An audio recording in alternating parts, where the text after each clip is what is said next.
இப்போ கோழி ரசம் தாளிக்க போகிறோம். தேங்காய் பால் கோழி ரசம். கடுகு, உளுந்து, சீரகம்,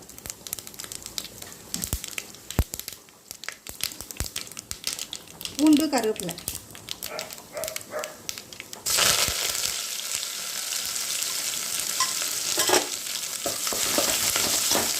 நல்லா மணமாக இருக்குது கலக்கும் போதே பூண்டு வாசனை.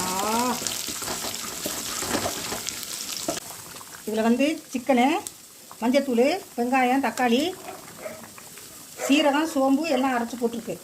கொஞ்சம் மல்லி எல்லாம் அரைச்சி இதில் கொதிக்குது. காரம் போடாமல் கருவேப்பிலை எல்லாம் போட்டு வேகுது கறி.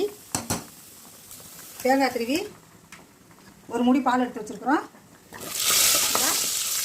கடுகு, உளுந்தம் பருப்பு, சீரகம் போட்டு தாளிச்சிருக்கு.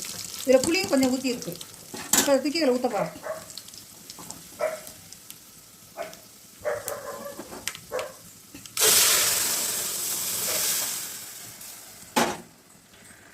தேங்காய் பாலையும் ஊற்றிடணும். தேங்காய் பால் கோழி ரசம், செட்டிநாட்டு தேங்காய் பால் கோழி ரசம், காரம் போடாமல்.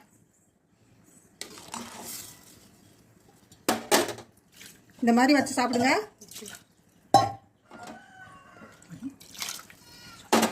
தூள் போட்டு வேக வச்சுக்கணும். சீரகம், சோம்பு, மல்லி 3 வறுத்து அரைச்சதில் போட்டு வேக விடணும். தேங்காய் பால் சிக்கன் ரசம் வச்சாச்சு. இது மாதிரி செஞ்சு சாப்பிடுங்க. காரம் போடாமல் செஞ்சுருக்கு. வயசானவங்க, அல்சர்கார, குழந்தைங்க எல்லோரும் நல்லா சாப்பிட்லாம், விரும்பி சாப்பிடுவாங்க. தேங்காய் பால் சிக்கன் ரசம் இதுக்கு பேர்.